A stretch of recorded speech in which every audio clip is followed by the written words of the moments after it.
They threatened to do the same to my two sisters and to me. I thought they were going to kill us. All the while I was wondering where our troops are, why they are not protecting us. It was rough. Dear young lady, you have been through a lot. Yes, you have. And I don't know, and don't I know it. That's why I cannot understand why you are so concerned about these crowds. If anyone should be calling for their blood, it should be you. These Nazis have done horrible things, but they were practically invited in. We were left to defend for ourselves. Comrade, please understand that my sister is still a minor, and her comments should not be taken seriously. No, Pavel, I am right. We did nothing to stop them. They charged in, took over, our army was gone, trashed everything, drove our family into hiding, while we feared for our lives. That was 3 years ago. I'm lucky that I'm still alive. How will putting these prisoners on display will bring back our parents and my sisters? How will that stop the war? Maybe we need to exercise a little compassion. Compassion? For a bunch of Nazi murderers? You gotta be kidding. Where in the name of Marx are you getting these ideas from? Who has been feeding you all of this sentimentalist crap? Older brother, I love you. You took me in just like a good brother should. I don't want to make trouble for you. I don't want you to be angry at me, but I can't help the way I feel. Jesus said to do to others as you'd like them to do to you. I haven't heard that in a long time. But, my dear young lady, you must know, of course, that such religious teachings are banned by the government. Please don't report this, I beg you. Where did you learn this garbage? Tell me at once. No need to be alarmed, become alarmed. Your sister is merely stating an opinion. That is all. Comrade, let me assure you that we do not possess any seditious material. Who's saying anything about sedition? But, my dear young lady, you must be more careful in your choice of words. No, comrade. It is more than that.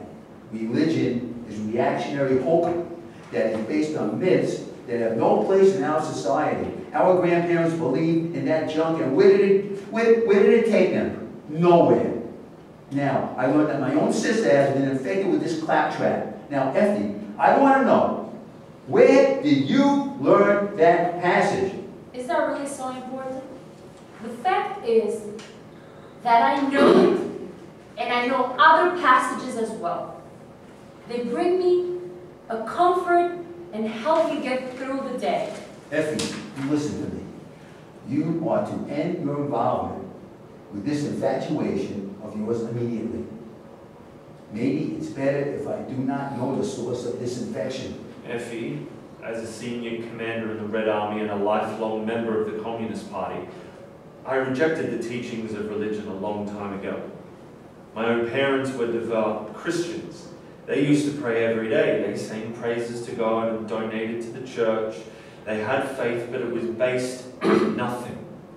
It took the revolution to finally free them, but by that time it was too late. My father soon succumbed to consumption, and my mother had a stroke soon after died. Such a pity. I'm truly sorry to hear that, comrade. I can tell you that you are a good man. I just don't want to see how marching these Germans through the street is going to accomplish anything. Jesus taught us to forgive. Forgive our enemies for what they have done? Have you gone crazy? You see why we must suppress these ideas? You see how dangerous they are? They sow the seeds of defeatism. What are you talking about? How can forgiveness be anything but good? St. Paul said that love never fails. That is a beautiful teaching, but the Nazis don't deserve it. They laugh at it and see it as a sign of weakness, something to exploit. Let me remind you that you want us to love an army of cutthroat murderers who barged into our land, killed our people, and terrified our country. That is crazy talk. Maybe you are sick and should be seen by a doctor. Yes, I know a good one. He's a personal friend of mine. I could set you up with an appointment. No, I'm not crazy. I know exactly what I'm saying. There is no use in us harboring hatred for those men. That will accomplish nothing.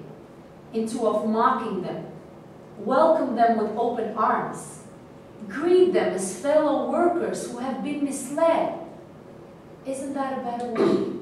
I wish we could do that, Effie, but that would convey a message to the world that might be misunderstood to mean that we are not serious about what we are doing.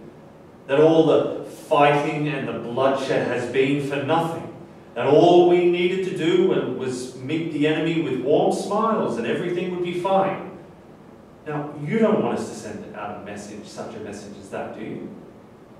My dear sister, I must insist that you stop these rantings at once. My dear brother, I love you, but I cannot stop what is natural. Jesus is in all of us. He preordained everything. I read it in the book, and it is the Word of God. You mean the Bible is still in our libraries? No, after I fled from our home, an old peasant gave me her book and asked me to safeguard it. The Germans had ransacked her house and it was the only thing she saved. She couldn't bear the thought of the book being burned, so I took the book, capped it, and read it. It is here now. All this time you had that book and you didn't tell me? For what? I was reading, not preaching. I wasn't showboarding. Wasn't doing anything except learning the word. But now, I can no longer remain silent. Effie, this is serious business. If anyone suspects that you are harboring such thoughts, and even worse, spreading them, we could all land in hot water. What am I saying that is so awful? It's not so much what you are saying, but rather that the authorities could conclude that you are part of a larger clandestine organization, one that is against the revolution and the state. That is treason, and it is a capital offense. Do you know the meaning of the term capital offense? Yes, I do. It means death. That's right. And that's even more reason why I must insist, even beg, that you get rid of that book. Put your faith in the state and stop worrying about a bunch of Nazis who would just as soon see you dead. I can't do that. Don't make me go into your room and search for the book. Don't bother. It's under the mattress. The trashing it won't change anything. It's all in my head. Which I want to help you to keep. Perhaps we need to take a brief break from this discussion. Could you prepare us some coffee? I would be happy to. How would you like it? Black, with sugar. Make mine with cream, no sugar. Okay. Effie exits. This is a surprising development. Let me assure you that I had no idea what Effie was doing. I believe you, but at least we now know. I just don't understand how my own sister could buy into such superstitious rubbish. The entire story is so ridiculous that only the most ignorant and stupid could ever believe it. Man has been preoccupied with religion since the dawn of civilization, so it does not surprise me that it's still around today. I just don't know how any modern person can waste their time on something so transparently false. Marx taught us that religion is the opiate of the people. There's your answer. It makes people feel good. But it's based on a myth. That has nothing to do with it. Feelings have nothing to do with facts. They are entirely subjective. Your sister has the feeling. I don't know how to stop her without implicating ourselves. Right now, she is your responsibility. If I had known about this earlier, I would have intervened. I'll talk with her. Yes, talk with her. In the meantime, we have work to do. We have a big day ahead of us tomorrow. Effie enters. She's carrying 3 cups cups of coffee on a tray. Coffee's ready. End of scene 5. Scene 6. Time, the next day. Place, Gorky Street. The German prisoners are marching down the street. They are loosely formed up in groups of 300. 3 of the prisoners are Hans, Bauer, and Wilhelm. They are marching together. I didn't know that Moscow was such a big city. Now you know. No, I know too. I heard that it was big, but not this big. Look at all the Animals, pigs, fascist dogs, Nazi freaks, superior nothings, rot in hell, we'll fix you but good, die Nazis, die! I don't want to look at them. It's enough just to hear them. Just keep looking ahead. That's all we can do. If only these people understood that we came to liberate them. No, we're not really all that bad. How dumb can you guys be? These people hate us. Don't you understand that? They hate us. If it weren't for the guards, they'd be ripping us to shreds. You guys there, shut your mouths or I'll shut them for you. Lower your voices. You don't think they'd shoot us in public? I don't know what they would do. I have no doubt about it. Where do you think we're heading? Nowhere good, that's for sure. Man, I am hungry now than ever. That slop they fed us wasn't even fit for hogs. Be glad they fed us anything. I'm hungry too. The more you keep talking about it, the worse it gets. Think about something else. I'm trying to. I'm thinking about home. Good. Keep thinking. But try to keep your thoughts to yourself. That way you can think more clearly.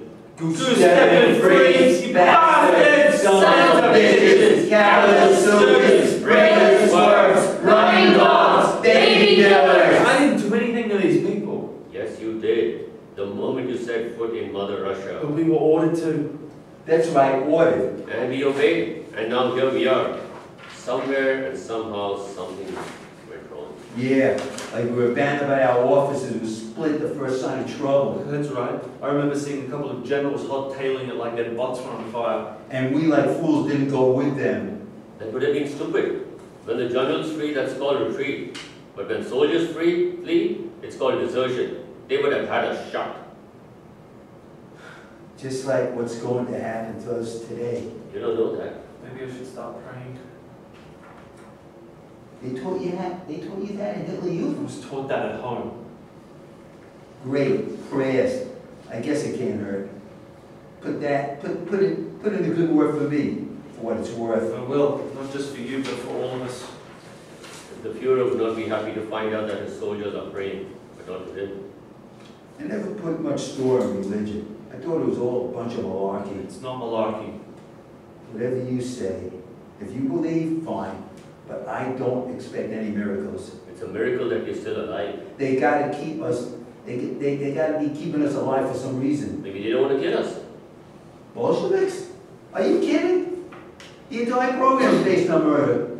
First they kill you, then they steal your property, or they do the other way around.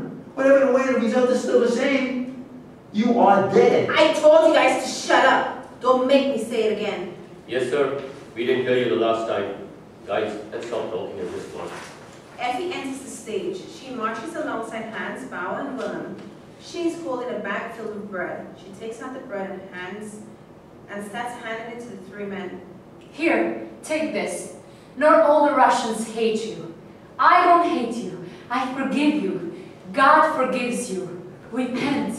I will pray for you. Grab that woman! A Russian guard enters and forcibly yanks Effie off the stage. What was that about?